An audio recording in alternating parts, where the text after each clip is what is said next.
Hey guys, this is TheEnder, and I'm back with Game 2 of the final match from Group E, Round of 32, BCTV Star League, Season 1. So, alright. So, we might be seeing a turnaround here. So once again, Hero and Pure, they already played set in, the first match. But, we're here in the final match. They've both gone 1-1, and that's sort of a joke, because Pure, his one win was against a player who didn't show up. But yeah, he once again, he won on Fighting Spirit. Maybe, because he won on Fighting Spirit the last time too, maybe that's just the map he likes to practice on. And so his build order is better. He knows the map and where to fight, how to fight, when to fight a whole lot better. Maybe that's what it is. But yeah, so he is up 1-0 against Hero. So it looks like we're on Neo Jade, and let's see what we got in store. Dun dun dun. Alright, piling at the natural for Pure, so no craziness yet, not one basing it.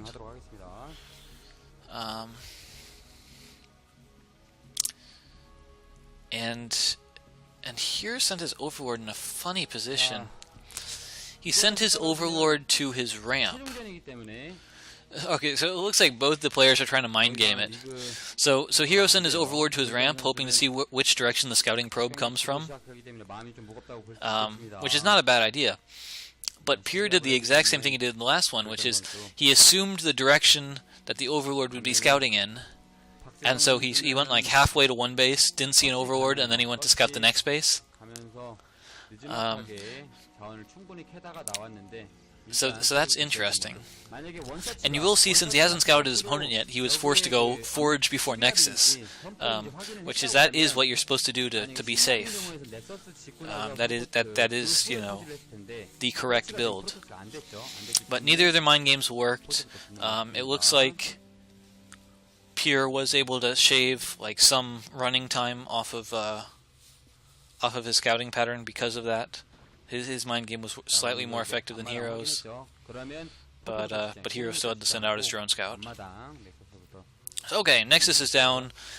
Was that a 12 hatch? I think it was, because he sent the drone scout out. 12 hatch is down. Pool is down.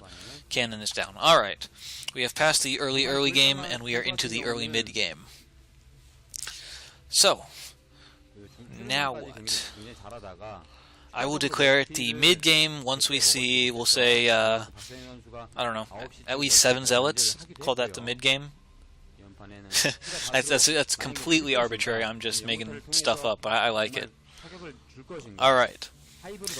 Yeah, I tried a few things with Brood War. I tried to make a point system to say who was like ahead in games, and it just, honestly, it really doesn't work. There's so many things to consider, because it's not just like, the tech and the units that players have. It's the map and the positioning and the mindset. There's so much. Alright. So we have third hatch going down for Hero. It's at the natural, forming sort of a wall. Actually, that is slightly interesting. Third hatch is usually at another base. That's different.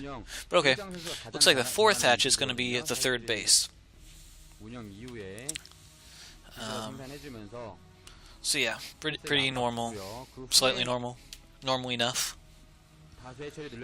And gateway is done. It's not building anything. Of course, in case you guys hadn't noticed, we're not like in a standard observer mode in this game or any of the games in this series. And when I say that, I mean we can see when the observer clicks on buildings, we can see what they're building. So it's more like a replay mode. But it's some kind of a hacked replay mode, because I've seen him select units, and he can actually like select 12 units. You can see what their healths are, and also so it's interesting. I'm not a big fan of hacks, whether they be reasonably reasonable, like the hack that gives you the wider view on the screen when you're in observer mode, or But anyways, let's get off that topic. Back to the game. So we have one Zealot out. Goon in the making. and a robo. Okay, so this is not a standard game. Usually you would not see a goon, you would see zealots. The gas would be going into the tech. You would have seen a Stargate by now, but instead we see a robo. Fast robo could mean he suspects a Hydralisk bust, and he wants to get out Reavers. Of course you build it out of your natural, so that the Reavers don't have to go anywhere to defend. Citadel of Adun. Alternately, you can also get out the... So you get out the Dragoon for anti-air, but it's not like for muta anti-air, it's to get away scouting overlords, because you're not going to have Corsairs. This is surprising. Alright, so we have Hydralisk coming out at slightly early times. Not too early, but it's slightly early. 4 hatches. Alright, so there's the robotic support bay. And we already saw the Citadel of Adun. So he's going for...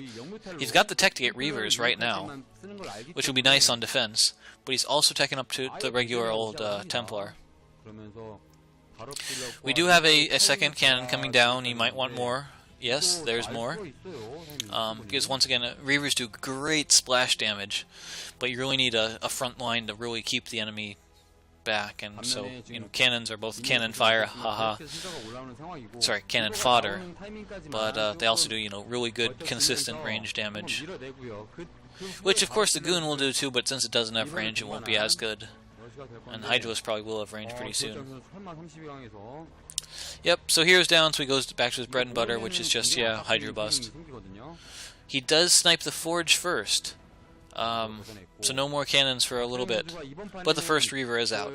And Reavers, you don't want to be the Zerg player fighting against Reaver cannon. I saw a game a while back. The Reaver, I think it was someone playing against Jadong. So, we're talking, cream of the crop Zerg. Reaver got like 34 kills. And I was just like, what? But yeah, it was just a furious micro battle.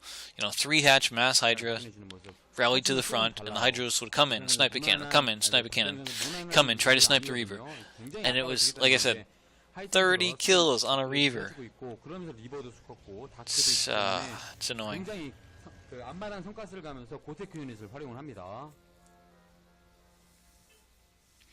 Burrow. Burrow upgrade coming in for hero. He's up to 5-hatch. Evo chamber. Okay, so he sees the Reaver, and this is odd. So he sees the Reaver, and he assumes it's going to be Corsair Reaver, which it may eventually be.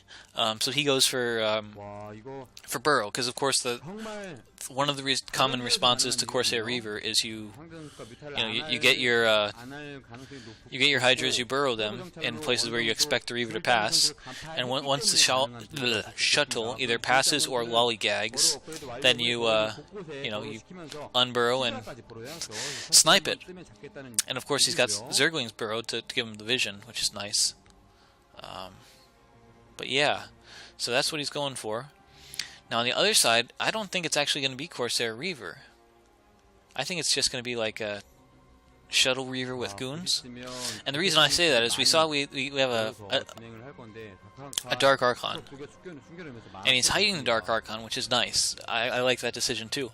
So he's not going for any anti-air, no Corsairs. And he's got a low number of goons right now. So if there were a muta switch, he'd be at a serious disadvantage trying to fight, mutas who take half damage from goons due to damage types. And he's got no Corsairs to do the splash. So instead he's gone for the Dark Archon, which has Maelstrom, which, if it catches the mutas, it'll freeze them all, and he can storm them, and then, they die really quickly. Which is just a huge cost-effective, pick-off. But the mutas, he won't go for mutas, or he'll be much more careful with the mutas if he knows that there is a Dark Archon. So he's hiding it. But there's no mutas. It's whoop, and he's hiding it. He's trying to hide it. All right, it's been spotted. And Hero's probably like, what? Dark Archon, man, what? We saw a drop upgrading for the Overlords. That's worth mentioning. Once again, if a Dark Archon catches your Overlords and they're dropping... Oh, maybe that wasn't drop. Maybe that was just because one that's selected is Overlord Speed. Maybe I thought that was drop when I saw it, but it wasn't. Yep. Whiff. Burrowed Hydras. Jerks. I just say that because I'm rooting for Pure right now. I think he's done pretty well. Up, up, up, up. Think they could. Oh, there it is. That's what they want. They want the shuttle. Oh no, no, no, no, no! And boom, boom, shuttle. 2 Reavers down. That's such a huge loss. Oops, I'm sorry. I bumped it. Yeah, I bumped in and revealed the time. So yeah, I would say this game is pretty much over. I mean, yeah, there's some Templar, and yeah, they're killing some Hydralisks.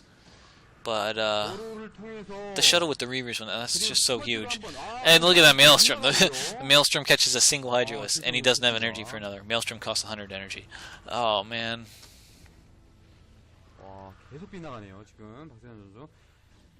Yeah. So both players went for their little trickery. You know, Burrow for hero, and Dark Ark another missed storm. So this game, the Hydralisk will clean up the goons. I mean, it's going to happen.